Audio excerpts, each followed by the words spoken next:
Sonne 11h. Je vous devine sans doute encore très nombreux à nous écouter sur Canal FM à Lomé ici, mais également à Anéro sur les ondes de Radio Lumière, à Sokoré avec Radio Centrale FM, à Niamtougou avec Radio Sama FM, sur les ondes de Radio Daoul en pays Bassar Konkomba et au nord du Togo sur les antennes de Radio Courtoisie. Je sais également que vous nous écoutez un peu partout dans les Amériques, en Europe, en Asie Pacifique, un peu partout sur les ondes des radios partenaires, radio numériques et sur l'application Canal FM. Je n'oublie pas la chaîne YouTube où vous nous verrez en son et en image grâce aux techniciens Vitagwe Kokou Michel Tomenga et Jérôme Dakoucha. Bonjour, shalom, assalamu alaikum à vous toutes et à vous tous qui nous écoutez un peu partout dans le monde. Et au menu du club de la presse de ce jour, des informations tous azimuts touchant notre vie de proximité, la politique, l'économie, tout sujet vous serez servi avec les confrères que je retrouve ici au studio. Adam Adjonou de Vision d'Afrique, bonjour. Bonjour Sass, bonjour auditeurs et auditrices de Canal FM. Notre aristocrate Primus Dotiagenou Arlidja, bonjour. Bonjour chers amis auditrices, chers amis auditeurs, bonjour le plateau. Il est descendu du pic d'Agou ce matin même. Lui, c'est Nicolas Kofigan d'Igli. Bonjour. Bonjour, ça c'est bonjour aux fidèles auditeurs du de Canal FM. Sans oublier les fidèles lecteurs de l'agence de service de presse Afrique Monde, aspamnews.com. Merci. Nous attendons incessamment un quatrième confrère. Le temps que nous découvrions ensemble la pensée du jour, c'est le sage qui a dit, je cite, « Là où l'ignorance hurle avec arrogance, le silence enseigne avec élégance. » Encore une fois, selon le sage, là où l'ignorance hurle avec arrogance, le silence lui enseigne avec élégance. En prélude à cette émission, elle nous écoute quelque part. Elle est née vendredi et dans le calendrier musulman, les proches l'appellent Djoumaï, fidèle auditrice du club La Presse, à qui nous exprimons cette intention. Joyeux anniversaire, joyeux anniversaire. Merci, j'ai annoncé donc que c'est des informations tous azimuts. Commençons par deux vues et constatés. Le premier vu constaté, nous vous parlions le 6 août dernier d'un poteau de la CET qui menaçait de tomber sur la route de Serfet en allant vers la direction Sato. Et ce matin, les témoins nous ont rapporté la bonne nouvelle que le poteau a été dégagé et l'endroit ne présente plus aucun danger pour la population. Adam Adjonou, autant nous avions adressé carton rouge à l'institution qui avait laissé le poteau pendant durant des semaines, autant maintenant cette institution mérite qu'on lui adresse carton vert pour avoir dégagé ce poteau et d'avoir assaini les lieux. Oui, naturellement. Sauf que généralement les cartons c'est à la fin et par anticipation on a voulu le faire maintenant. Je pense que c'est pour la bonne cause, étant donné que les cris dans l'âme des populations étaient attendus à travers les ondes de Canal FM. Nous pouvons que saluer cette manière de faire de la CET qui, tant bien que mal, c'est vrai que c'est pas facile, étant donné que Lomé est devenu Grand Lomé actuellement. Ils essaient aussi de nous écouter, donc de prendre au sérieux certaines préoccupations de la population. On ne peut que les saluer.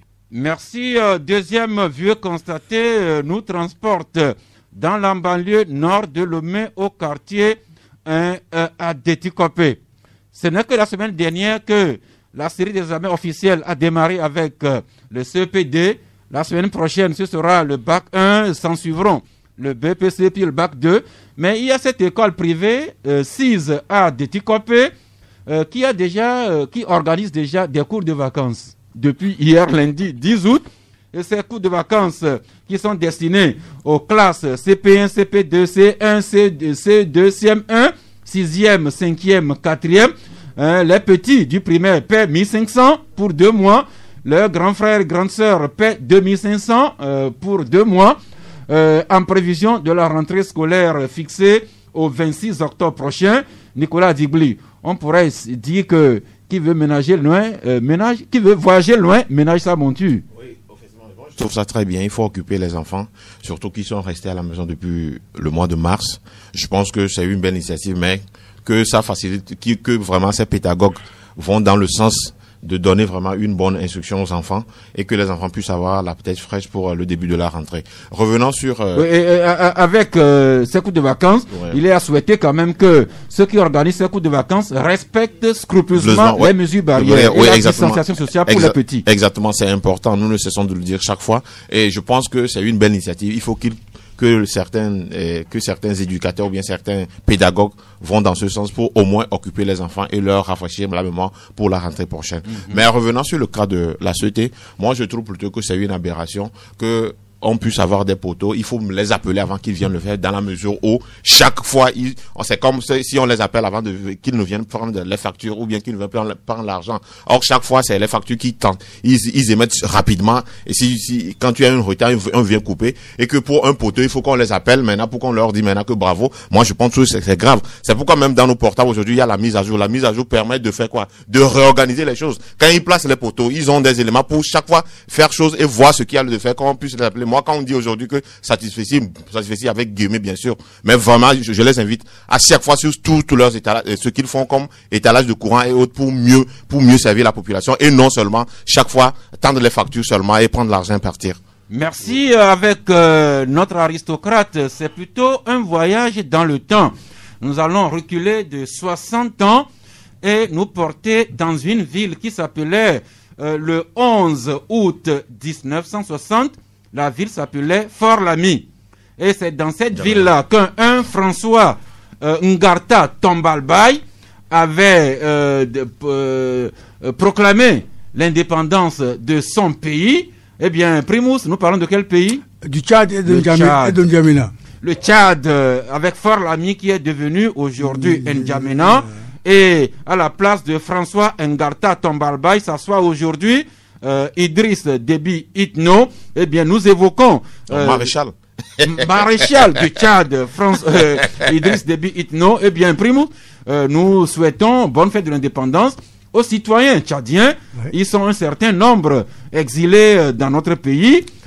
Bien malgré eux, eh bien, ça doit leur faire à la fois chaud et mal au cœur qu'ils célèbrent les 60 ans de leur pays à des milliers de kilomètres de N'Djamena. Oui. 60 ans, c'est l'heure même des bilans. Parce que 1960 a été déclaré l'année de l'Afrique. Et 60 ans après, il faut qu'on fasse les bilans. Le bilan, il est négatif, globalement. Le bilan du Tchad ou bien de l'Afrique? De toute l'Afrique indépendante. Les lignes n'ont pas bougé. Les lignes n'ont pas bougé, ni au Tchad, ni en Côte d'Ivoire. C'est le constat que moi j'ai fait. On n'a rien à fêter, rien à célébrer. Nos États se sont monarchisés au sommet. Et une fois que le peuple les a élus, ils viennent nous dire que le peuple n'a plus rien à dire parce qu'ils sont élus. Eux, ils sont aux commandes. Et on a cru faussement en 1960 qu'on avait gagné contre les colons, qu'on a cherché le colonisateur. Les colonisateurs sont revenus par personne interposée, nous imposer les mêmes choses que nos parents et nos grands-parents ont refusé et ont demandé l'indépendance. Quand vous prenez Paul Biya, depuis 80, je crois, il est là-bas. Il bouge. Paul Biya est aux affaires depuis 82. Voilà. Et ça ne bouge pas. Ça ne bouge pas. Toutes les générations. Et on oublie que les révoltes, le 5 octobre 1990 au Togo, c'est la génération de Togolais qui a grandi sous le parti unique, qui sont allés dans la rue en disant que mais, depuis qu'on est né, on n'entend qu'un seul nom, qu'une seule personne.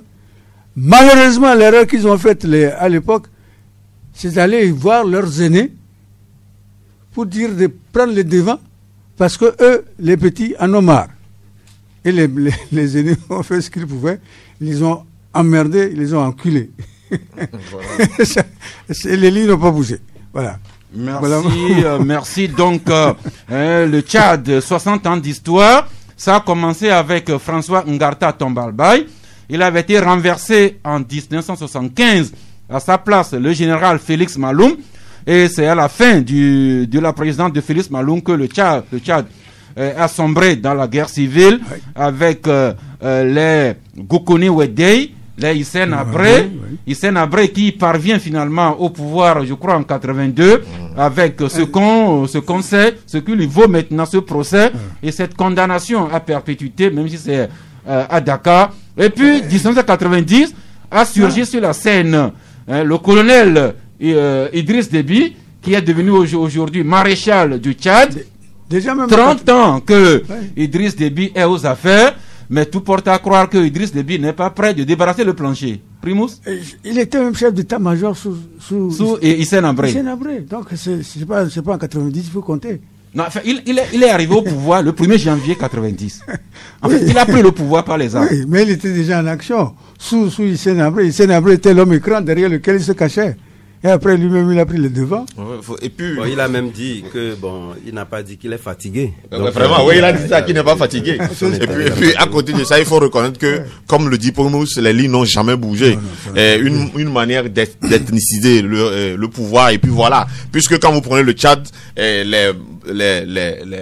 le premier et le second sont de Moundou, et l'autre, lui, il est maintenant à Sagawa. Et c'est des ethnies, bien sûr, du Tchad. Et maintenant, ils essaient d'ethniser ce régime pour, d'une manière, claniser les choses et rester au pouvoir. Voilà qu'il dit encore qu'il n'est pas fatigué. Vous comprenez immédiatement que c'est une aberration qu'on puisse aller dans ce sens. Mais bon, voilà ce qui se passe actuellement au Tchad.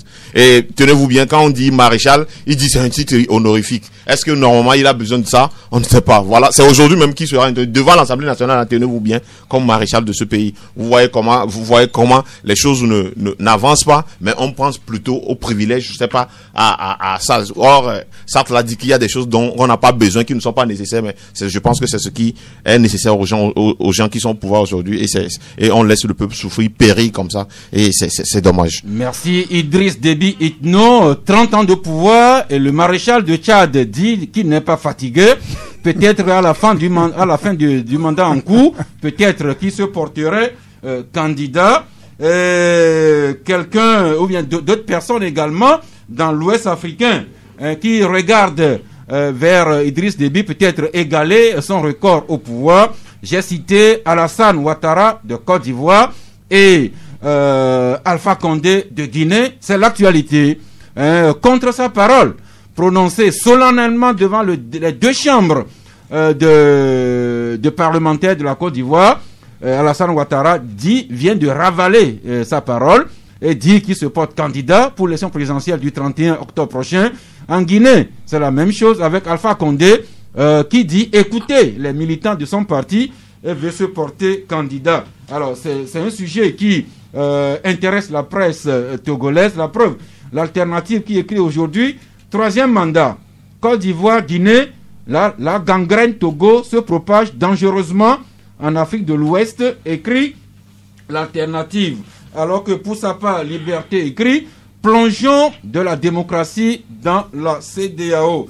Et que l'Indépendant Express écrit lui aussi à la page 4, Alassane Ouattara contre Vanzemare pour son 3e mandat en Côte d'Ivoire.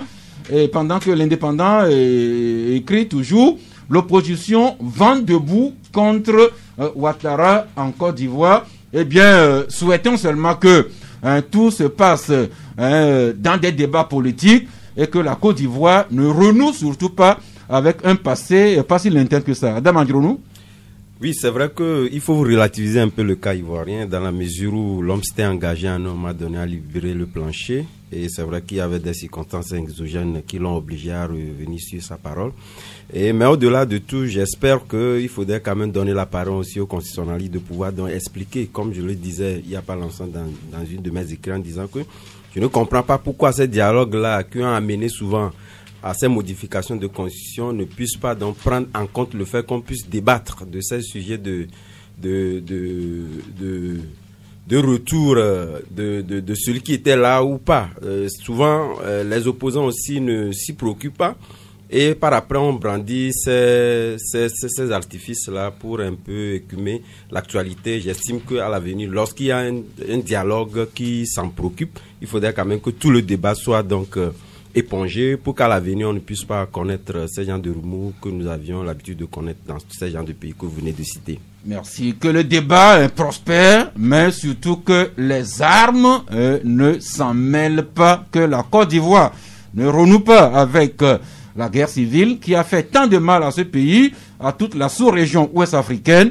C'est tous nos voeux pour nos voisins, nos parents de la Côte d'Ivoire, du Guinée. Seulement que si Ouattara avec 78 ans et Condé avec 82 ans, après 2 ans, 2 mandats quand même à la tête de leur pays, qu'est-ce qu'ils voudraient maintenant faire qu'ils n'ont pas pu faire durant toute cette vie, durant ces 10 ans. Mais c'est une question qui regarde et Ouattara et Condé et leur pays, à moins que Kofi Gan. Non, en fait, quand à prendre avec du recul ce qui se passe à Abidjan, le mal aujourd'hui, c'est que Ouattara puisse dire qu'il ne se présentera pas et qu'il soit applaudi et que automatiquement il revienne encore qu'il va se présenter. D'abord, quand nous prenons l'histoire de l'Afrique, l'histoire de l'Afrique est basée sur la parole. Et quand la personne donne la parole, on parle de la parole donnée. Ça, déjà, cette parole donnée est aujourd'hui ravale. Vous comprenez leur remous que cela peut se faire. Quand il faut dire maintenant, quand il y a dialogue, il faut parler de la Constitution, c'est des passerelles les plus incongrues qu'on pense faire pour essayer de légitimer ce qui est déjà illégitime.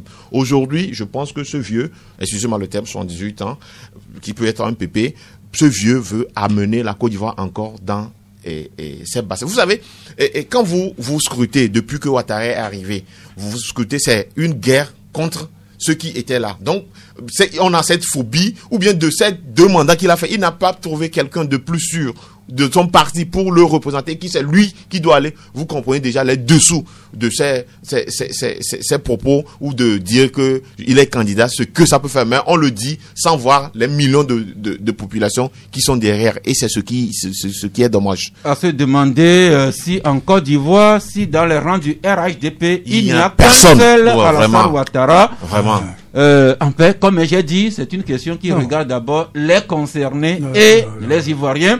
Les Ivoiriens qui nous renverraient, nous autres Togolais, à venir balayer devant notre maison. Oui. Malheureusement, le Togo sert de modèle. Le Togo a été une colonie modèle économique pour les Allemands. Elle est devenue une colonie modèle pour les essais politiques incongru en Afrique. Nous sommes au 4e mandat, nous voulons aller empêcher les gens d'aller au 3e mandat. Nous sommes même disqualifiés pour parler de ça. Bon, ce que je ne comprends pas, la démocratie, au fond, c'est l'alternance continuelle au sommet. C'est les générations qui se remplacent. C'est les générations, même l'histoire du Sénat, on ne l'a pas compris.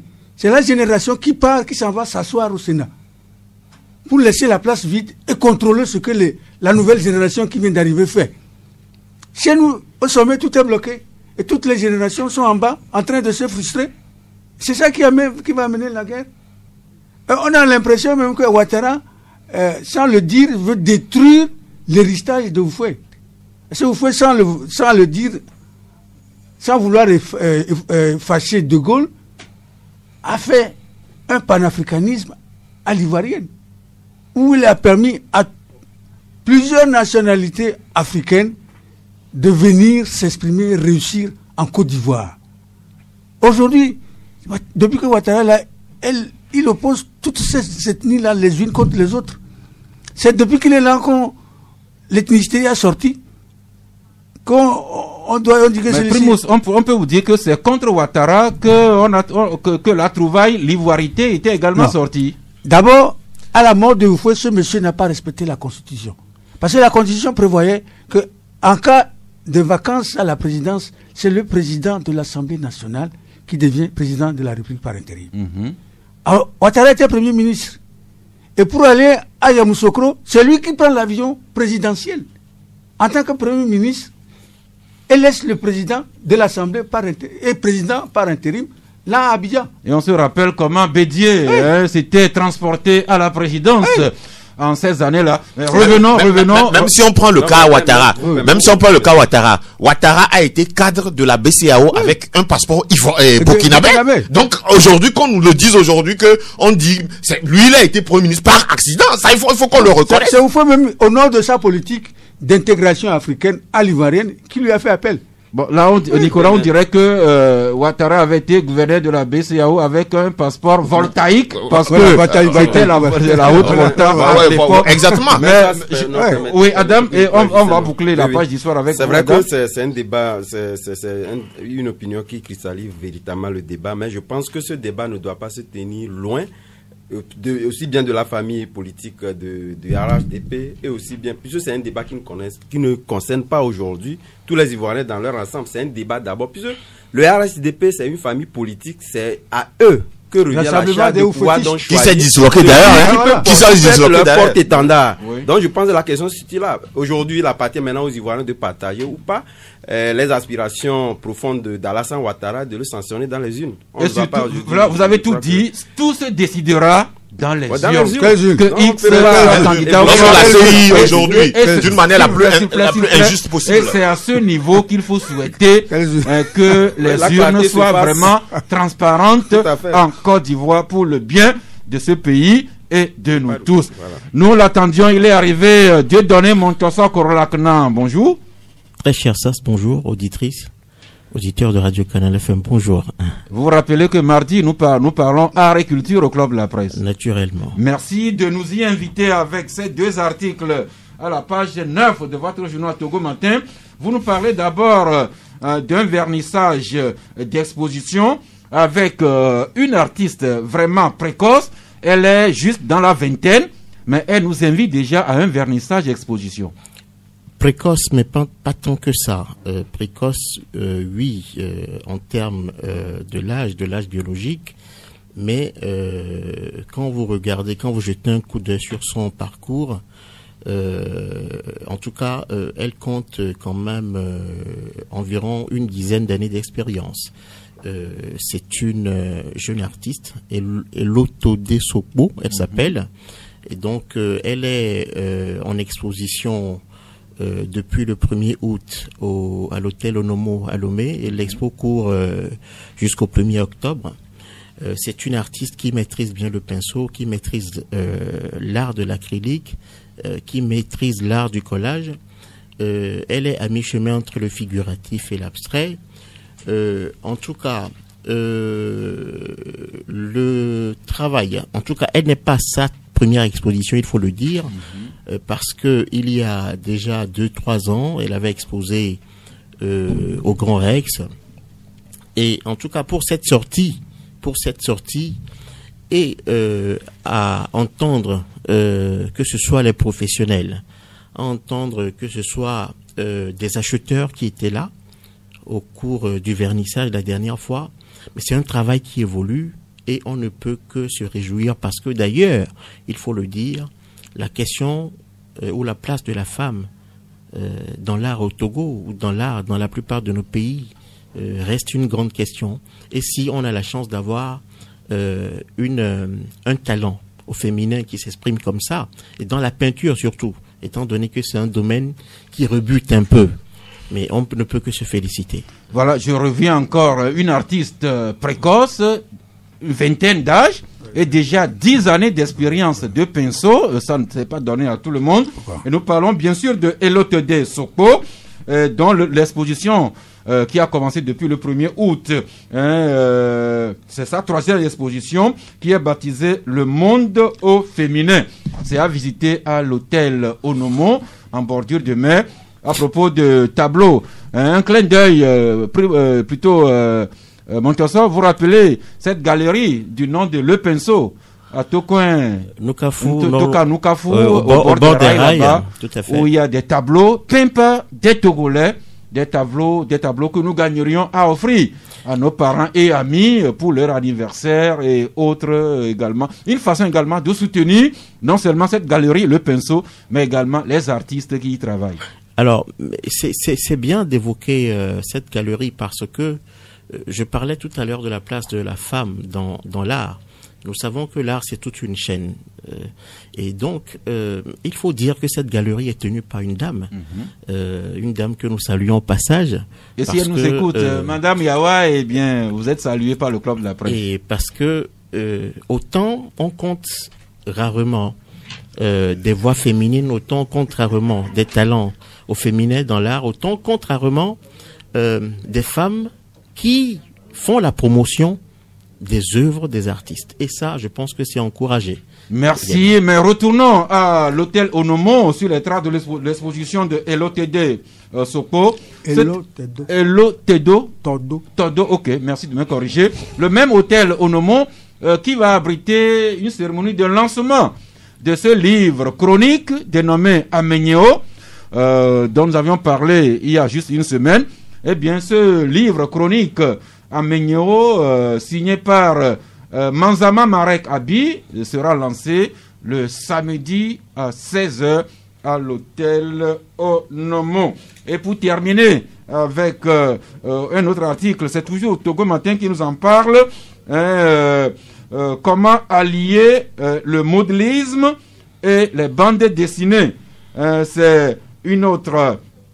un petit génie également togolais du nom de Joseph-Marie Aïssi Enga, de son nom d'artiste Gigi du style, qui est créateur de vêtements street chic, mais qui est également promoteur de bandes dessinées. Vous nous en parlez, Montoso? Oui, et sa bande dessinée, La Légende du Ouazal, de Ouazal, est en cours, est en pleine réalisation en ce moment. Cependant, il faut le dire, derrière donc Ouazal, le personnage, se cache donc la volonté de ce digne fils d'Afrique, qui veut se donner les moyens pour pérenniser certaines valeurs inestimables de ce continent, de notre continent. Bon, alors, si tu permets, je vais extrapoler un peu. Rapidement. Parce que tout à l'heure, quand la question politique était sur le tapis, mais on a vu comment, par exemple, les avis... Nous sommes sur les arts. On pourra toujours revenir sur mais, vous permettez. Ce que je veux dire... Non, nous allons y revenir. Juste une seconde. Oui. Le lien, c'est pour dire...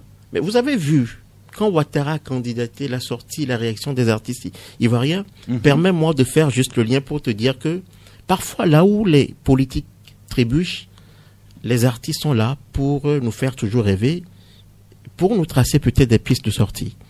Parce que par-delà les élucubrations, par-delà les analyses, qui ne peuvent jamais d'ailleurs même converger, mais il y a quand même que les artistes, en fait, à un moment, ont toujours un langage qui sait nous apaiser et qui sait, en tout cas, nous sortir de nos zones de confort. Oui, effectivement. Et vous avez entendu, par exemple, Mewé. On sent déjà les artistes ivoiriens, dont Frédéric Mewé, voilà, qui s'est adressé personnellement et directement à Ouattara. Non seulement lui, il y a plein d'artistes, Serge Kassi, ils sont nombreux, mais de toutes les façons, il faut le dire, parce que on sait aussi que en Côte d'Ivoire, qui est une terre artistique et culturelle très très connue, mais il y a de ces artistes pro-Ouattara, il y a de ces artistes pro-Gbagbo, etc., etc. Mais ce que nous disons, et c'est clair, c'est que à un moment, le langage des artistes, c'est nous faire tous rêver. Effectivement, voilà. En Côte d'Ivoire, on sent les artistes individuellement, collectivement, qui s'invitent dans le débat politique. Ils n'ont pas froid aux yeux.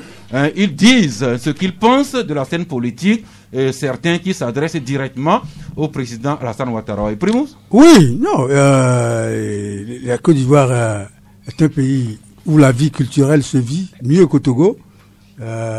Et moi, quand vous parlez des gens précoces, là, moi, vous avez un génie, les génies. Hein. C'est vrai. Donc, déjà 15 ans. Ne lui mettez pas de cette histoire de précoce. Ou alors, c'est pas un génie. C'est vrai. Si la personne est un génie, donc il est un génie. Et les génies, autant qu'il s'exprime très tôt. Bon, maintenant, je te vole la perche à la place, ou bien à la perche, pour annoncer que moi-même, je suis, depuis avril, auteur d'un livre sur l'histoire de l'Afrique. Mais pour le moment, j'en parle pas beaucoup parce que mon livre, l'unité va coûter 42 000 francs. CFA. Seulement. Autant en parler plus tôt pour qu'on s'apprête. Voilà, c'est pour ça que j'hésitais à l'annoncer. Je ne sais pas quelle présentation, qui on va inviter à ce prix-là. Comme vous en parlez en public, permettez que vous me l'avez confié en privé. Okay. Et je vous ai prié de voir votre éditeur pour que votre livre soit à la portée des bourses togolaises.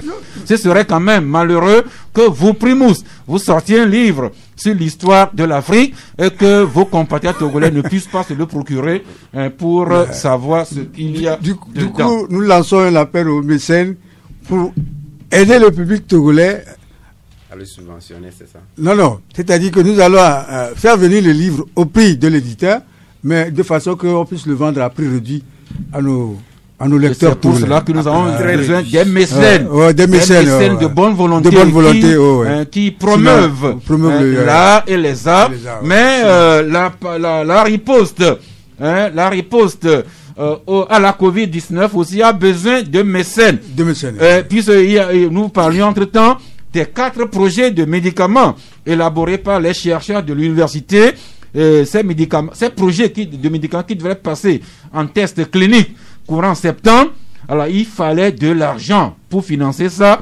Et ce matin, je lis à la page 3 de Liberté que les recherches sur la Covid-19 en péril faute de moyens. Alors, nous lançons un appel aux bonnes volontés. L'UEMOA, la commission de l'UEMOA, qui a soutenu le Togo hier par des cash des matériels, je crois la BAD et bonne volonté, eh bien, soutenons les chercheurs de l'Université de Lomé avec ces quelques centaines de millions de francs CFA dont ils ont besoin pour passer à l'essai clinique. Peut-être que le Togo sera l'un des premiers pays à organiser de façon plus scientifiquement plus adéquate cette riposte-là. C'est un appel aux mécènes. Bon, ça, si vous en connaissez, vous les indiquez à l'Université de Lomé. Il faut le dire. On a juste besoin de l'Université de Lomé et les tradis praticiens qui ont conduit ce projet jusqu'à un certain niveau ont fait un grand boulot. Le président de l'Université de Lomé lui-même avait pris le devant au cours d'une conférence même pour présenter ces travaux qui étaient à mi-chemin. Maintenant, 100 millions, naturellement, quand on apprend que faute justement de ces 100 millions, mais il y a en quelque sorte des lueurs d'incertitude qui planent sur ces recherches, sur leur aboutissement du moins, mais il y a à se poser des questions. Mais on va dire qu'il n'est jamais tard. Il faut toujours espérer. C'est pourquoi parce nous que en parlons. La vie elle-même, elle est projet, elle est espoir. Il faut espérer parce que à ce niveau-là, je ne vois pas pourquoi. En tout cas, il n'y a pas de répondant. Il n'y a pas de répondant. On sait très bien que l'Union européenne a décaissé au moins à plusieurs reprises de l'argent. Plusieurs partenaires du Togo, mais c'est peut-être le lieu pour le Togo de jouer sérieusement. Là, ne serait-ce que pour la fierté de notre drapeau national. Adam Adjoronou. Oui, pour ajouter, il faut aussi rappeler que l'université avait financé donc le début de ces recherches-là sur fonds propres à hauteur de près de 40 millions. Et le reste, étant donné que c'est vrai que c'est une question de budgétisation, l'université n'était pas donc en mesure de pouvoir débloquer tous les 100 millions. Et il a aussi lancé lors de cette conférence-là donc les appels aux mécènes, aux autorités de pouvoir donc porter main forte à l'université pour quand même achever le parcours, le chemin, le cursus de ces recherches-là. Souffrez que je vous ramène un peu en arrière. Nous parlions tantôt de la façon dont les artistes ivoiriens s'invitent dans le débat politique en s'adressant avec leur style aux acteurs politiques. Et la technique me fait signe d'une compilation que ces artistes ivoiriens ont composée et que j'ai le plaisir à partager avec vous. DJ Volcano et Angelo en featuring avec Alassane Draman Ouattara. Gangsta, si c'est pas Congo, le ministre de la Justice, on va se dire des choses. La limitation de 2 mandats sera respectée dans la nouvelle constitution. La plus du pouvoir, Alassane Ouattara et Grand Matissala.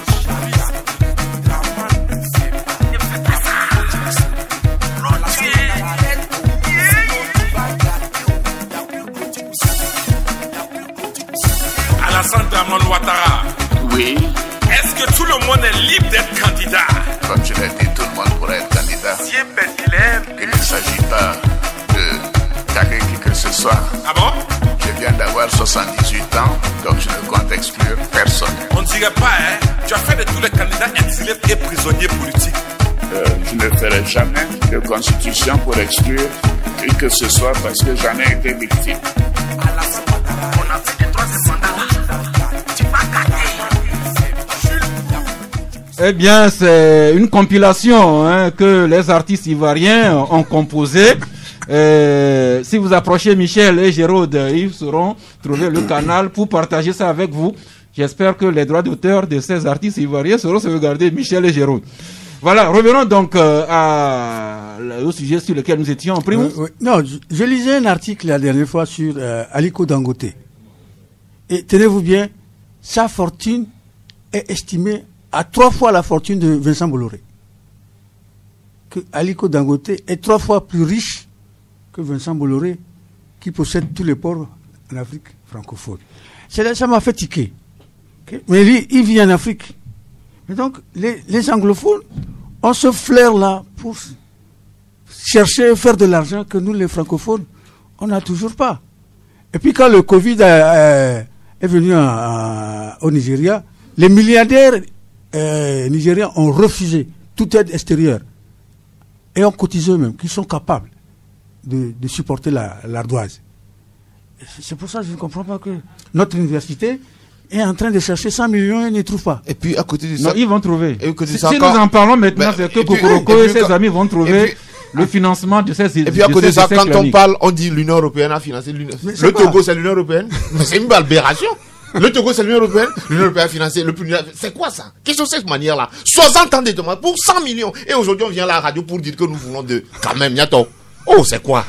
Nicolas, l'émission se fait en français. Oui, après tout, vous savez, on est Togolais, on est fiers de l'être. Mais des fois, quand il y a ces petites choses, vous posez des questions. Et quand on parle aujourd'hui, on dit l'Union européenne financée. L'Union européenne, c'est le Togo. L'Union européenne, c'est le Togo. Quand même. Mais ça, toi, me vois, 100 millions. 100 millions. Notre université. Pour un Togo qui est indépendant il y a 60 ans. Pendant que certains ont dilapidé 500 milliards. Oui.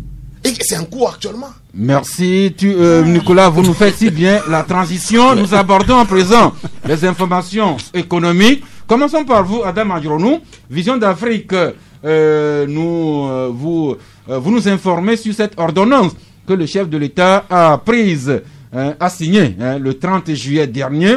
C'est pour soutenir les entreprises qui sont un peu en difficulté. Eh bien, l'ordonnance présidentielle dispense le monde des entreprises togolais de quelques exigences de la fiscalité. Oui. Il faut dire que depuis le début de cette pandémie, beaucoup d'efforts ont été faits par le gouvernement en allégeant un certain nombre de dispositions au vu d'un certain nombre de secteurs d'activité. Et il vous en souvient que, surtout le secteur privé, les entreprises ont évoqué aussi la question que depuis lors, il n'y avait pas donc de mesures prises à leur encontre. Quand bien même qu'on sait que, au niveau de l'OTA, avant même le cas du président de la République, l'OTA lui-même avait pris sur lui de pouvoir donc évoquer cette question en allégeant un certain nombre de dispositions. Maintenant, c'est le chef de l'État qui a pris une ordonnance pour donc statuer sur ces allègements-là, et il est allé même plus loin. À défaut de pouvoir donc mobiliser peut-être de l'argent pour soulager, je pense que le moment venu, étant donné que le gouvernement dans sa reprise, ou du moins dans son lancement de mettre sur pied un peu l'économie du Togo, ça va être fait d'une manière ou d'une autre avec les multi-projets que nous avions, mais pour l'heure, je pense que c'est un satisfait, étant donné que nous-mêmes aussi, nous sommes aussi entrepreneurs. Pour le moment, nous sommes plus ou moins temporisé pour, disons, cette poursuite-là liée donc aux fiscalités.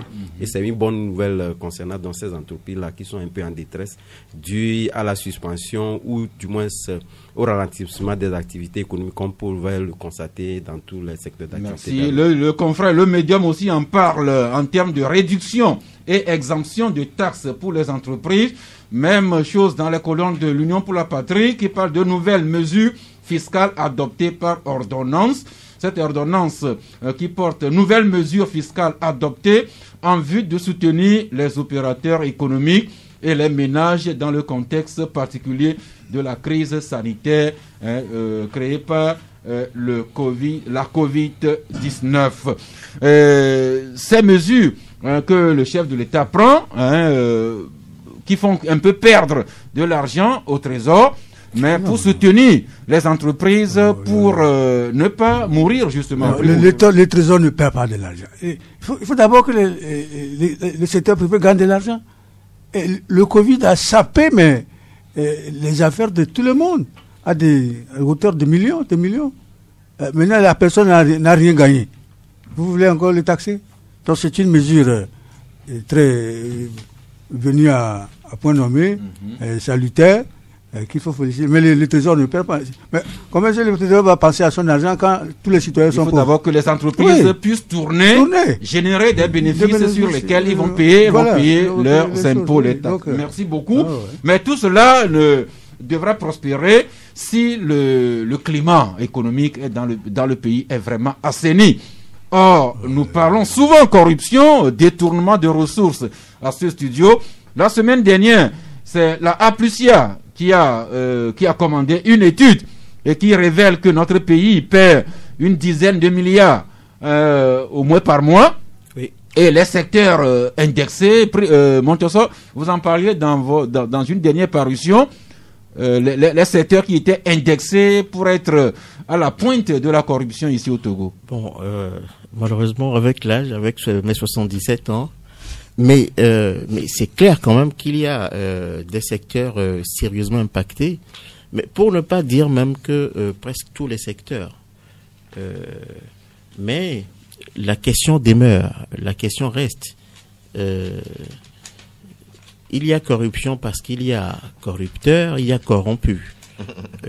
On est bien d'accord. C'est-à-dire que dans nos gestes anodins parfois, nous nous posons justement comme corrompus. Mais sauf que lorsque le débat est sur le tapis, mais nous sommes tous à charge, nous sommes tous contre. Et c'est vrai, c'est tout à fait vrai. Il faut toujours le dénoncer parce que de toute façon, il me semble d'ailleurs que nulle part au monde, ce n'est pas un acquis. Parce que c'est un phénomène quand même qui, en tout cas, qui traque presque toutes les économies. Et c'est pour cela justement que des organisations au niveau international comme Transparency International, etc., travaillent chaque année pour sortir des classements, pour montrer justement jusqu'à combien la corruption fait perdre beaucoup d'argent à nos économies. Et c'est ce que nous rappelle aujourd'hui l'Alternative qui titre « Rapport 2019 de Transparency International, le Togo parmi les pays les plus corrompus au monde ». Et les corps de métier, les couilles sociales, au dernier rapport de l'étude commandée par la A+IA, figuraient en bonne tête les ministres qui sont en exercice ou passés. Et l'un des ministres qui défraie la chronique, surtout quand on parle de litige foncier, c'est l'ancien ministre Maître Kwadjo Sessenou. Son nom est cité un peu partout, notamment dans ce dossier fumant dans la localité d'Alenka, dans la banlieue nord d'Agoué, où près de 800 hectares constituent une bombe aujourd'hui à retardement. Les occupants des lieux qui ont acquis les terrains ne désarment pas. Ils écrivent pétition sur pétition et leur dernière pétition envoyée auprès des institutions a atterri à l'Assemblée nationale. C'est le confrère Le Rendez-vous qui nous en parle. Arnaque foncière d'Alenka, toujours dans l'attente. Les victimes signent une pétition. Le journal continue que les instances de la République ont pris le dossier au sérieux. Et ce mardi même, l'ex-ministre de l'Urbanisme, Sessenou, sera écouté par la Commission des droits de l'homme de l'Assemblée nationale. Primus, ce sera un grand début que l'Assemblée nationale se saisisse d'un dossier social comme ça pour écouter un ancien ministre. Oui, non, c'est la question. L'Assemblée nationale est censée jouer ce rôle de contrôle citoyen de la gestion publique. Pourquoi? Parce que ce sont les élus du peuple. Et dans une démocratie, les gouvernants sont redevables au peuple. Vous voyez? Mais comme nous sommes dans une démocratie de représentativité, de représentation, c'est-à-dire que le peuple désigne parmi lui, ou bien au sein du peuple, ceux qui vont gouverner. Donc on ne peut pas, à partir de ce moment, le peuple n'est pas gouvernant et gouverné. Il y a des gouvernants, mais comme ils sont issus du peuple, ils doivent venir rendre compte à ce peuple-là de ce qu'ils ont fait, de la gestion de l'État qu'on leur a confié. Et c'est à l'Assemblée qu'on le fait. C'est pour ça qu'en Europe, les gouvernants ont toujours peur d'aller faire de compte à l'Assemblée. Quand les choses ne marchent pas, c'est l'Assemblée la première qui commande, qui convoque. Et convoque qui? Le gouvernement. Oui. Comme il ne peut pas appeler le numéro 1, il demande à ses collaborateurs de venir lui faire de compte. Donc c'est tout à fait normal. Bon. Et puis, le code foncier, le Togo est vraiment un pays paresseux. Le premier code foncier était fait par les Allemands en 1906. Et nous avons entendu jusqu'à 2018. Mieux vaut tard que jamais. Le Togo a maintenant son nouveau code foncier. Oui. Mais laissons donc les membres de la commission des droits de l'homme de l'Assemblée d'écouter l'ancien ministre Sesenou et tous les protagonistes autour de cette affaire-là pour que la justice et l'équité soient au rendez-vous. Je ne sais pas si Madame Lekzim Balouki va écouter son ancien collègue Sesenou, Madame Lekzim Balouki, ancienne ministre, qui est députée à l'Assemblée nationale aujourd'hui, elle-même qui se trouve mêlée dans le Pétrole Gate, puisque l'alternative titre aujourd'hui Pétrole Gate, argent, bijoux, voitures. Comment Bernadette Lekzim Balouki était entretenue par le CSFPP. Donc voilà un nom que l'alternative implique dans ce dossier. Et c'est pas fini, l'alternative continue que plusieurs acteurs impliqués dans le scandale qui sont déjà auditionnés. Ce que nous rappelle aussi un autre journal, je crois, c'est Le Rendez-vous, qui écrit lui aussi, Pétrole Gate, le trésor public évalue les dégâts. Et Le Rendez-vous nous parle des non-dits d'une réduction des prix à la pompe. Un sujet, Nicolas Kofi-Gandingli, qui n'a pas fini de nous montrer ces épisodes, surtout que le confrère Ferdinand Haïté et son journal devront répondre devant le juge le 19 août prochain. Depuis que cette affaire a éclaboussé, vous voyez, d'abord, il faut voir le silence des gouvernants d'abord. Et peut-être qu'ils sont en train de réfléchir. Après, il fallait lire dans certains médias que le président est fâché, quoi. Aujourd'hui, la situation est telle que moi, depuis que cette affaire, il faut reconnaître que c'est tout un réseau. Et en lisant l'article aujourd'hui de l'alternative, vous comprenez immédiatement que le sieur Adiaklé, eux, étaient devant, c'est vrai, c'est eux, l'écran. Oh, ouais. Et à côté de ça, on mouillait tout le monde. Et cette affaire, il faut reconnaître que, moi je le dis encore, s'il faut vraiment creuser dans cette affaire et qu'on va vraiment identifier les responsables, le jour où, si on identifie réellement les responsables, le jour où UNIR va vouloir faire son congrès, je ne pense pas qu'il y aura quelqu'un d'abord qui va aller comme membre d'UNIR. C'est pour te dire que dans ces genres de faits, si vous comprenez bien, député à l'Assemblée nationale, vous comprenez. Il y a beaucoup de choses dans cette affaire. Pour dire que quoi? Qu'il faut, pour une première fois, même si ça doit coûter, pour une première fois, le peuple doit savoir la vérité sur cette affaire. Et c'est très important, dans la mesure où chaque fois, il y a ceci, il y a tel, et qu'au moins, on essaie d'aller dans le sens de dire la vérité. Je dis, entre guillemets, bien sûr, il faut que vraiment cette vérité soit dite pour qu'on puisse situer réellement la responsabilité. Je pense que c'est fondamental. L'espoir est permis, mon Tchosso. Nous n'avons de cesse d'interpeller les députés de l'Assemblée nationale. Ils viennent de commencer, aujourd'hui même, ils écoutent l'ancien ministre Sesenou. Peut-être que les députés de Mme Tchegan auront le courage de s'inviter dans tous ces débats-là qui tiennent tout le pays en haleine. L'espoir est permis et en tout cas, c'est bien déjà que l'Assemblée nationale commence comme ça.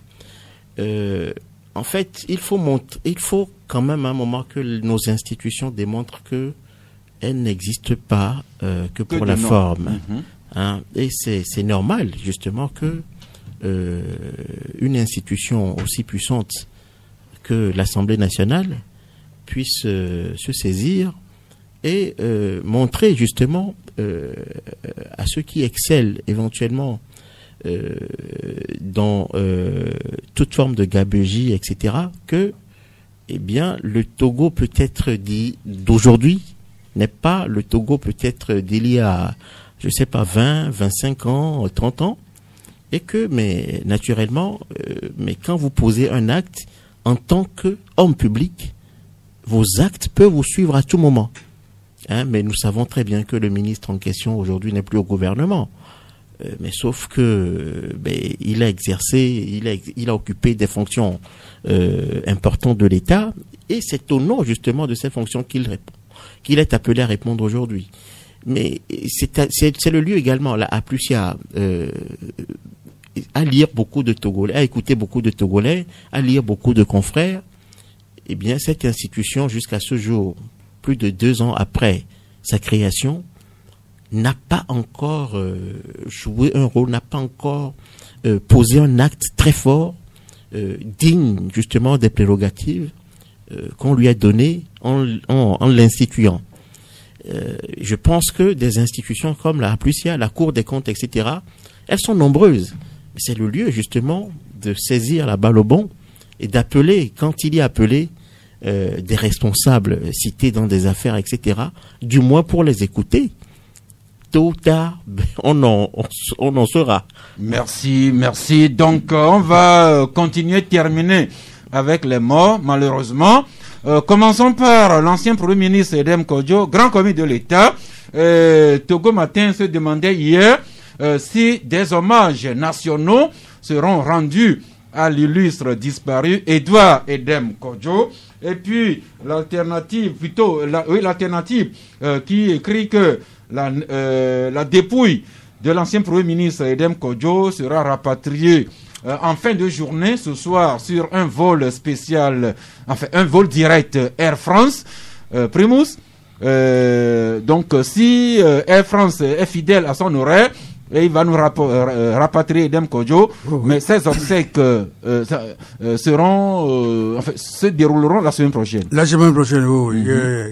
À Paris même, déjà, il y a eu une messe célébrée par des Togolais et d'autres prêtres africains. Non, ce monsieur a honoré tout le Togo au niveau continental. Et on ne peut pas l'enterrer comme ça. Edem Kodjo, c'est l'organisation de l'unité africaine. Les autres Africains n'ont pas compris que pourquoi le Togo lui-même, son pays, n'a pas prolongé son mandat au moment où toute l'Afrique le voulait. Ouais, donc, on peut, comme disait Montesson la dernière fois, on ne montre pas son pays de la main gauche, mais ce monsieur nous a servi valablement et honorablement à tous les niveaux. Merci. Lorsque des offices avaient été célébrés pour le repos de son âme à la cathédrale de la Madeleine à Paris samedi dernier, notre compatriote Jean-Baptiste Placard avait prononcé une oraison, un aperçu de l'homme Edem Kodjo, grand cadre élégant physiquement, intellectuellement, écrivain, qui a été ministre des Finances, de l'économie du Togo, ministre des Affaires étrangères, secrétaire général de l'ex-OUA, et même par deux fois du RPT même.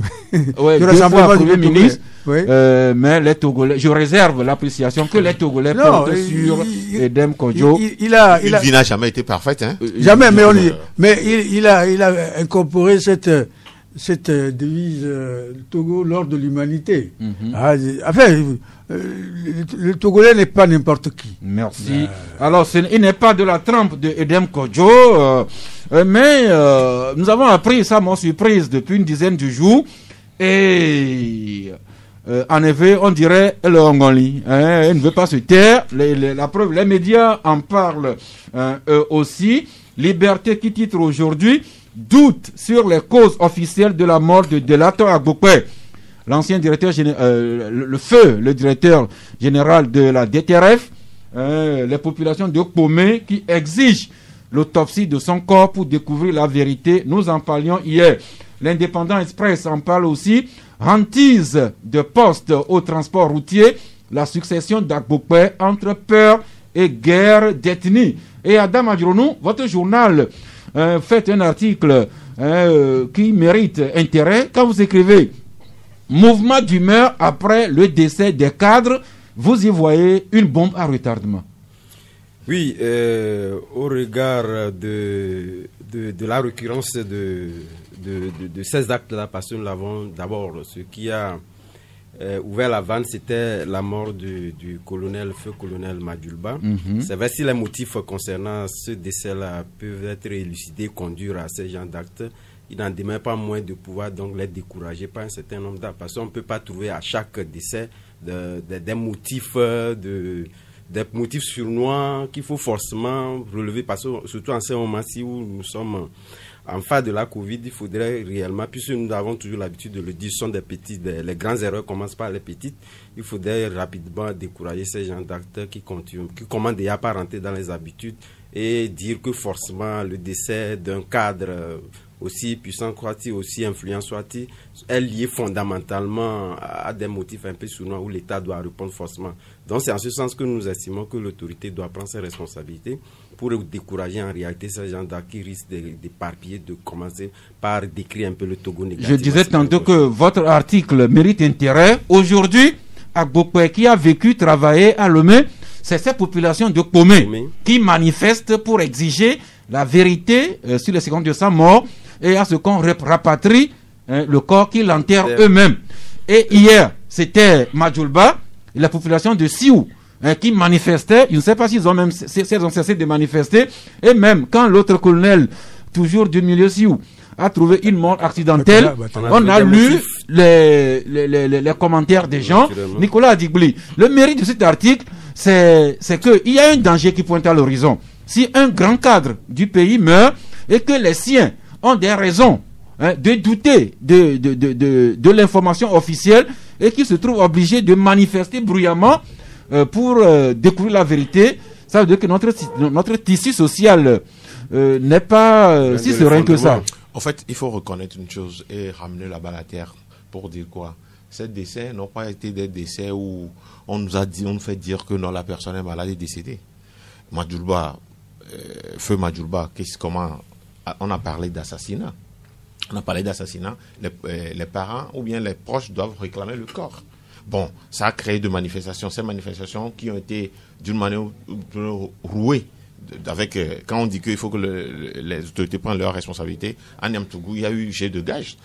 Passons. Maintenant, revenons sur ce qui a encore déclenché la fois dernière sur M. Agbokwe et le feu Agbokwe.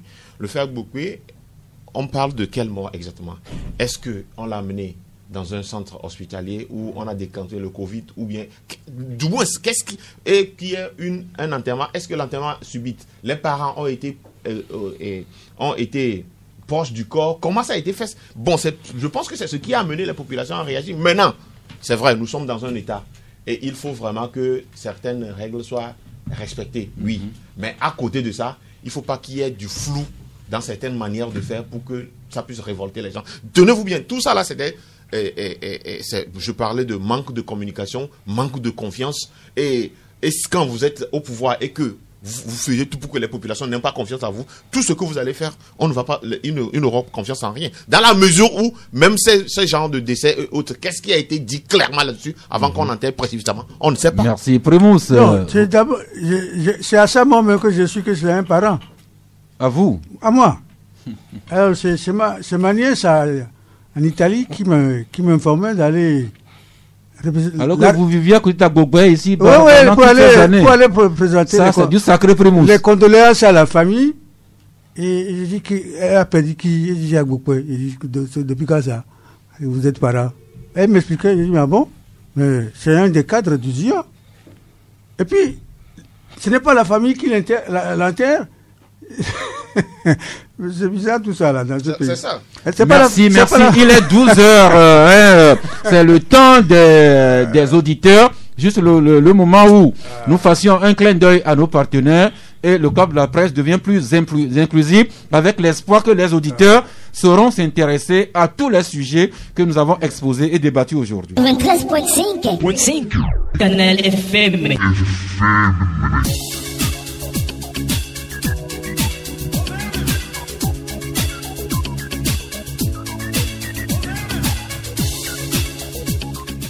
Eh bien, nous sommes tous autour de la table, nous vous écoutons, nous souhaitons vivement que vous réagissiez sur l'un ou l'autre sujet exposé aujourd'hui. Le premier auditeur, bonjour. Bonjour, Canal FM. Oui, c'est monsieur? C'est monsieur Waris. Waris, depuis Azaoun. Depuis Azaoun. Ok, nous vous écoutons. Je salue tout le plateau. Merci. Mon frère, ce qui se passe en Côte d'Ivoire et en Guinée, c'est très dangereux. C'est dangereux. Et si la CEDEAO ne prenne pas ses responsabilités, et si cette organisation est encore dans cette hypocrisie, je crois que ça va prendre feu. Et malheureusement, je crois que les coups d'État vont reprendre dans la sous-région ouest africaine. Je suis désolé de le dire. Par exemple, quand vous prenez, je donne un exemple de l'Algérie, l'ancien président algérien, Abdelaziz Bouteflika, qui veut se représenter à un 5e mandat alors que la personne même est malade et quelqu'un qui ne sait même pas s'il fait jour, il fait nuit, peut-être si on le pousse dans son pouce-pouce là, qu'il reconnaît qu'il est en train de faire un mouvement. Vous avez vu la réaction de l'armée? Même si aujourd'hui celui qui est au pouvoir aujourd'hui, c'est du système et le peuple ne voulait pas. Vous avez quand même vu la réaction de l'armée. Donc, ce que Alassane Ouattara, c'est ce qu'il est en train de faire là-bas est un peu dangereux. Il a fait semblant de présenter celui qui est malade et il sait qu'il va mourir bientôt et il va reprendre la main. Parce que la preuve est qu'il avait fait savoir qu'il veut... Merci, Waris. Nous avons compris l'essentiel. Je vous sais généreux de laisser la place à celui qui attend en ligne. Bonjour, l'ami. Ouais, bonjour. Oui, c'est monsieur? Pardon? C'est Karim depuis dans mon taxi. Notre ami taximan. Ouais. Ok, garez-vous bien et parlez-nous. Ouais, tu sais, on dit la corruption. On ne les arrête pas. Mais si c'est le taximan qui n'a pas payé trimestre là, on va envoyer l'armée dans la rue de venir nous arrêter. Non, la police, la police. C'est la police. Oui. On les envoie dans la rue de venir nous arrêter. Alors qu'il y a le fils et le père qui ont détourné 500 milliards. On ne les arrête pas. Hier, ils sont venus à GTA, ils nous ont ramassé tout ce qu'on n'a pas payé trimestre de 2500, 3500. Vous voyez ce qui se passe dans ce pays. Ils ne les arrêtent pas. C'est les taximons, ils sont prêts pour nous arrêter. Mais ils n'oublient pas. Dieu est capable de tout un jour. Merci, l'ami Karim. Mais commencez par payer vos trimestres pour vous épargner certains désagréments. Le suivant en ligne, bonjour. Allô, bonjour monsieur. Oui, c'est monsieur Bruno. Bruno. Oui. Ok, allez-y, nous vous écoutons.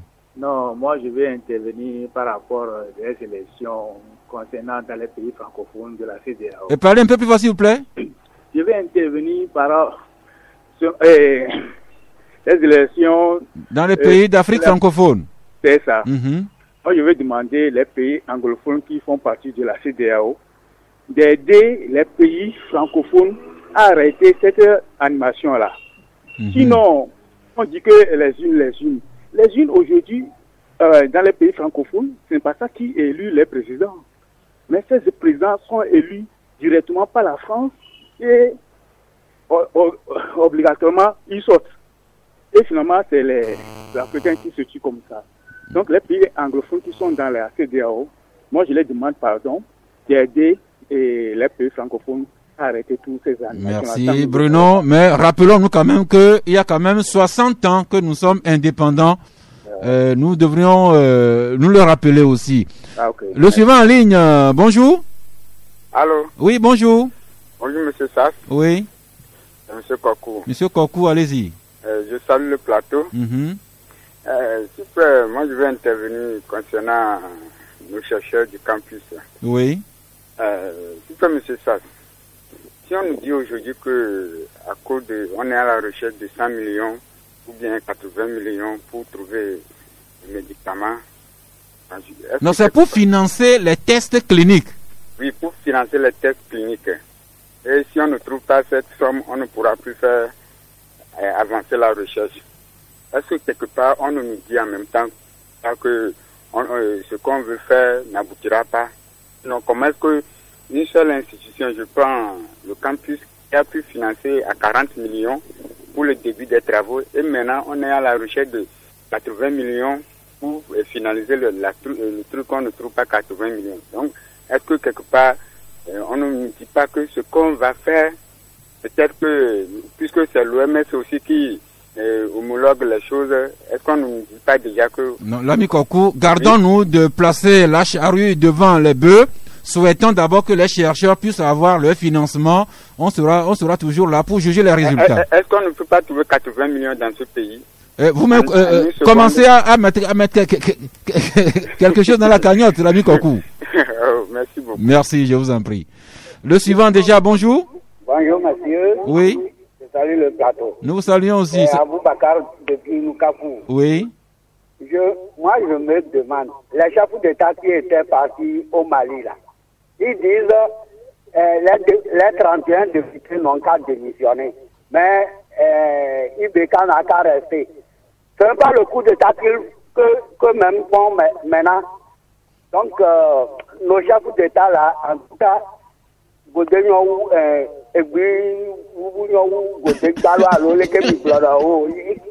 merci beaucoup. Merci quand Boubaka, vous êtes exercé à la traduction. Bonjour. Oui, bonjour. Abonné. Oui, commis. J'ai une analyse et puis une question. Analyse rapidement. L'analyse, on parle de détournement de Aplusia et on a besoin de l'argent pour l'université. Moi, j'aimerais demander à Aplusia de nous sortir les noms. Comme on vient de citer un ministre, c'est nous. On va voir, cap sur table, combien on peut récupérer de ces gens-là pour donner à l'université pour faire les choses.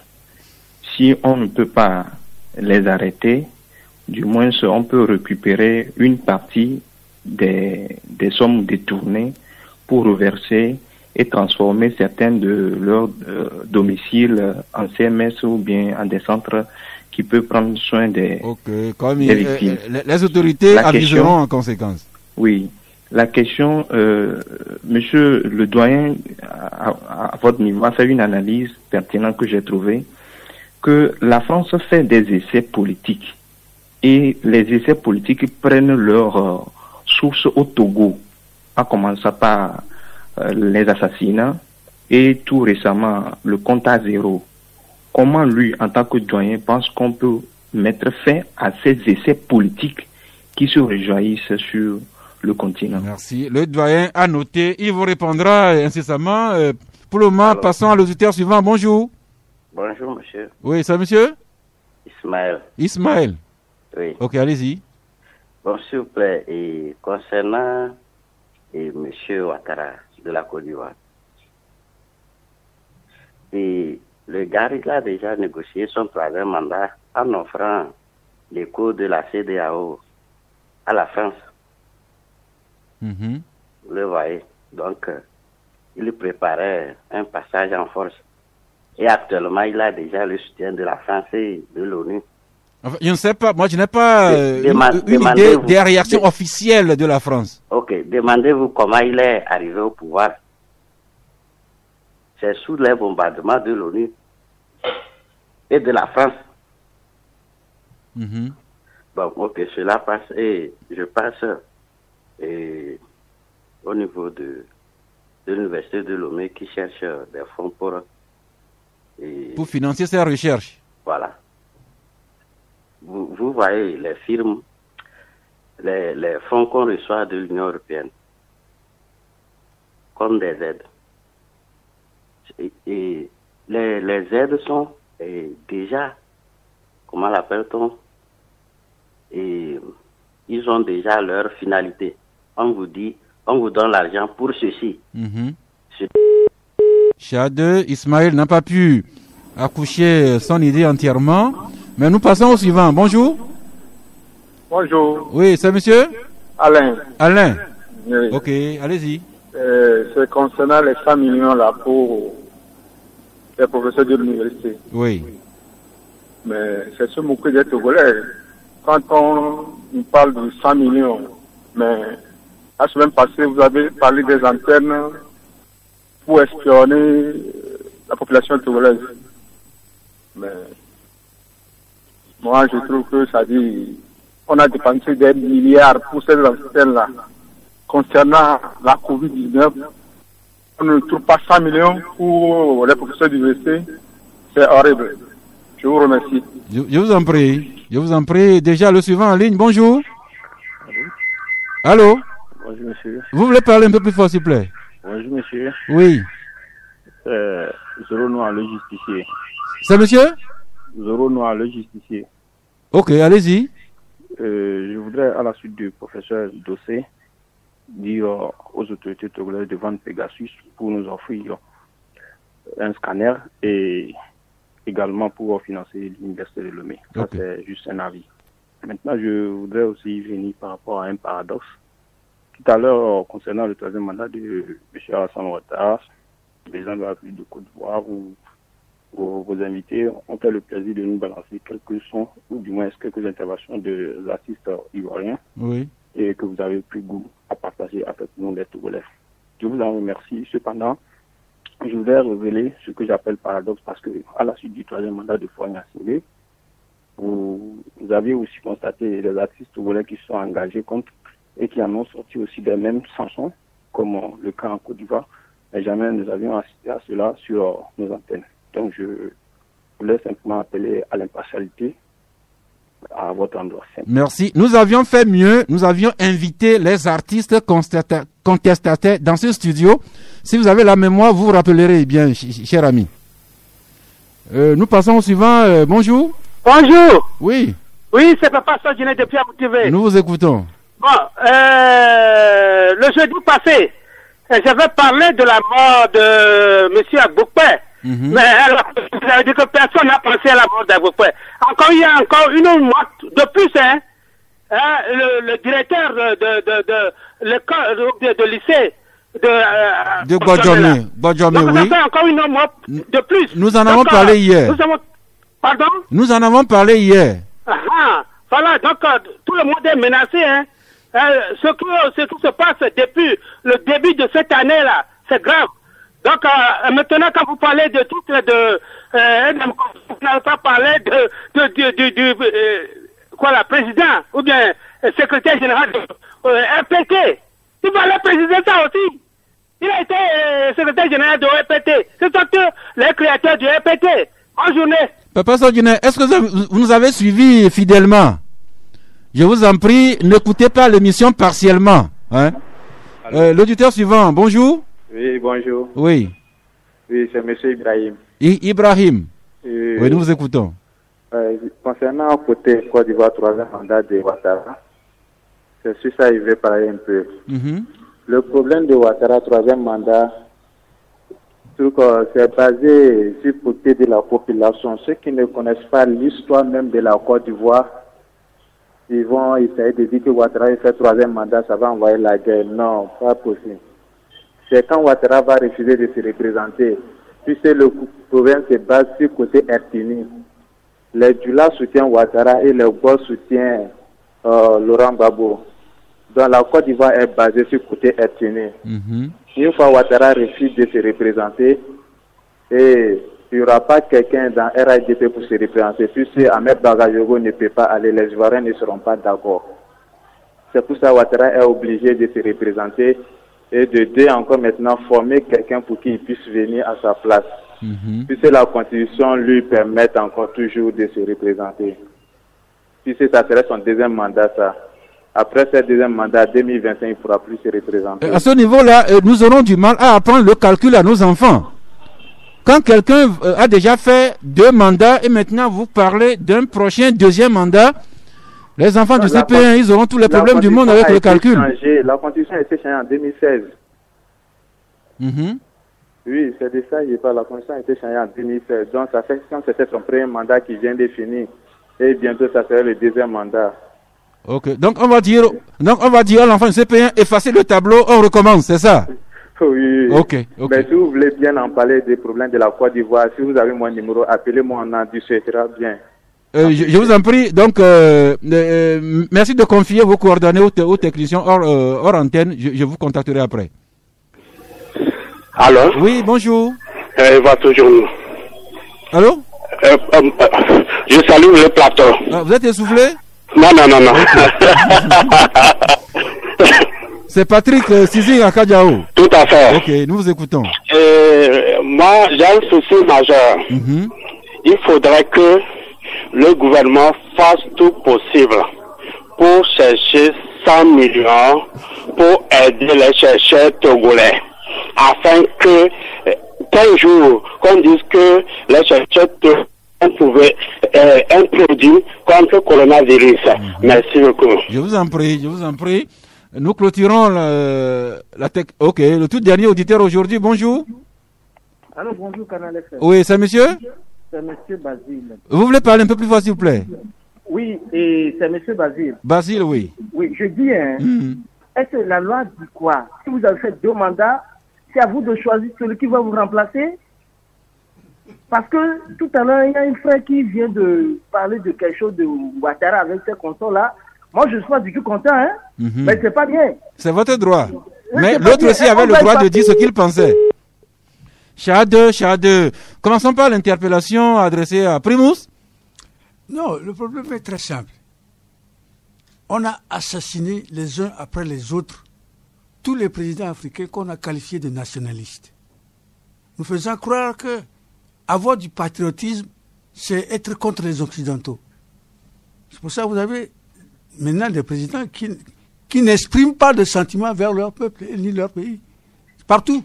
Justement, comment remédier à cela? C'était la question de l'auditeur. Oui. On nous a eu. Vous enseignez la citoyenneté à vos enfants où? Le drapeau togolais, on l'enseigne où? Le Togo même, les ethnies. Est-ce que vous êtes capable, là, de me donner 10 qualités du peuple Losso? Ou 10 qualités du peuple Moba? Les Naouda, ils sont très forts en langue. Oh non, oui, ça fait une qualité. On va continuer pour la troisième mi-temps. Nous nous appelons nation, mais personne n'est capable de connaître l'autre. Citez-moi même prenez les Akposo, ils ont quelle qualité? C'est ça c'est ça la citoyenneté.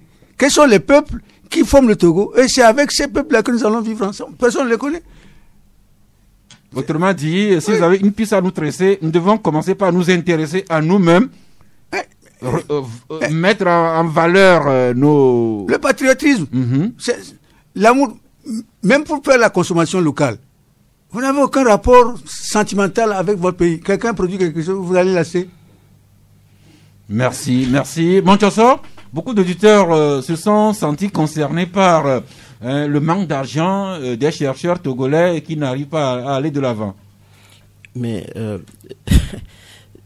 c'est une question qui nous interpelle tous parce que mais quand on se rend compte que beaucoup d'argent vont dans certains secteurs et que face à une crise déjà qui terrasse toutes les économies, à commencer par même les plus grandes économies de ce monde, mais il y a lieu de se demander, parce qu'il faut être en bonne santé justement pour faire tourner l'économie. Mais pourquoi est-ce qu'on ne peut pas mettre parce que comparé à beaucoup d'argent qui vont ailleurs, mais la question se pose, pourquoi est-ce qu'on ne peut pas mettre la main à la poche pour financer, au moins pour une fois peut-être, des recherches menées et conduites par des Togolais? La question se pose. Mais sauf que, vous savez, quand on en parle, un certain Nicolas Diblier est toujours outré. Mais Nicolas, moi, il est là. Hein. Oui, non, c'est sans animosité, ce que je suis en train de dire. C'est-à-dire que nous vivons, entre guillemets, dans un monde globalisé, dans un monde où nous sommes obligés de nous serrer les coudes, nous tous les pays de ce monde. C'est pour ça que quand on parle de financement d'un État, du financement d'une organisation internationale, etc., je ne pense pas qu'il faut quand même s'en offusquer. Quand on a beau être un État, sincèrement, on a beau, Nicolas, vous avez votre tour de parole. On a beau être un État souverain, je ne pense pas qu'il faut s'en offusquer. Parce que, mais il arrive justement au pays du Nord même aussi, de tendre la main au pays du Sud. Mais ça, mais l'histoire a voulu que les choses soient comme ça. Nous sommes mais dans un monde il globalisé. Nous assistons mutuellement. Mais il faut ça. On ne. Merci, Nicolas. Vous prenez même les structures. Nous sommes juste au niveau de la conclusion, Nicolas. Non, je préfère répondre à ma question. Vous avez écouté les auditeurs qui sont intéressés, non pas seulement à l'argent qui va ailleurs, mais à l'argent qui disparaît. Et dont les auteurs souhaiteraient vraiment qu'on cherche à savoir où est parti cet argent. Oui, au fait, c'est normal. C'est l'argent du contribuable qui disparaît. Et les populations ont besoin de savoir comment l'argent est utilisé, comment l'argent a disparu, qu'est-ce qu'on a fait avec l'argent. Et vous conviendrez avec moi que nous sommes dans un pays où chaque fois, c'est ces échos de dilapidation d'argent qu'on a. Et personne ne pipe mot. À Plusia, oui, aujourd'hui, Plusia est installé il y a combien de temps déjà? Mais chaque fois, vous n'avez que les communiqués de renforcement de capacité, conférences de presse, et puis voilà, je pense que c'est le rôle, je ne sais pas. Vous comprenez déjà qu'il y a un problème. Donc, il faut quand même que on mette les choses en place pour qu'on puisse avoir vraiment des résultats. Les résultats, c'est que qu'on sache comment l'argent est dépensé. Maintenant, pour les 100 millions, non, quand même, ça c'est de toi à moi. Pour un Togo, où on est indépendant, donc chaque fois, le monde est globalisé aujourd'hui. On peut le sud demander au nord, donc chaque fois il faut qu'on tende la main. Mon Oublanua. Merci. Adam Adjoronou.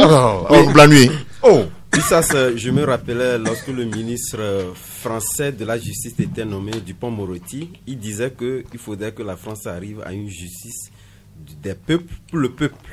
Et il a dit on ne peut pas tout le temps se cacher derrière les grands axiomes juridiques et dire qu'on fait de la justice pour le peuple.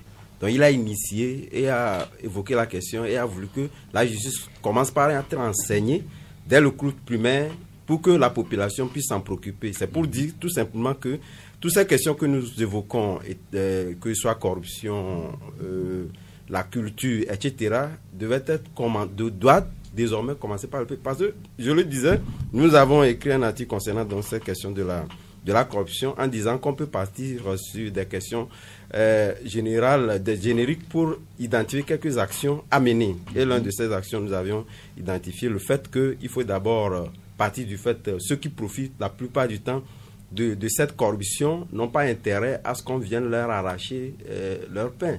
Et ça, je pense que maintenant, ceux à qui profitent ces réformes-là, ils sont souvent nombreux, mais ne savent pas souvent s'organiser donc pour défendre souvent ces réformes-là. C'est une question de civisme, de citoyenneté à enseigner depuis la plus tendre enfance. Vous gardez la parole pour votre carton de fin d'émission. Dans ce carton de fin d'émission, moi je l'adresse à toute cette population togolaise-là qui, comme je venais de le dire dans mon analyse tout à l'heure, ne savent pas donc s'organiser pour défendre souvent les réformes qui sont engagées par les autorités. Parce qu'une chose, étant donné que les autorités ont déjà la volonté de mettre les structures en place pour défendre cette corruption-là, il appartient donc à la population de mieux s'organiser. Vous paraphrasez Aboibo qui aimait dire qu'il faut des citoyens bien informés et bien formés pour promouvoir la démocratie. Nicolas Koviga-Andigli, votre carton de fin d'émission? Pas de carton. Vous passez. Merci. Montassor Diodorne Korolakna? Je passe. Vous passez aussi. Primus de Tchèque-nous, Africa? Mon carton au probable mécène que je ne connais pas encore. Pour aider les scientifiques. Non, pour ça, son livre. Pour mon livre. Je prêche pour ma chapelle. Donc, bon anniversaire à Djoumaï encore une fois. Et que la fête soit belle, dans le respect des gestes barrières. Bon appétit à vous tous qui nous avez écoutés. Nous sommes heureux du plateau aujourd'hui.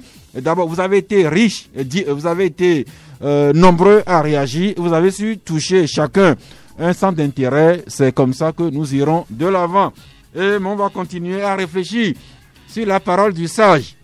Là où l'ignorance hurle avec arrogance, le silence enseigne avec élégance. Rendez-vous demain mercredi à 11h.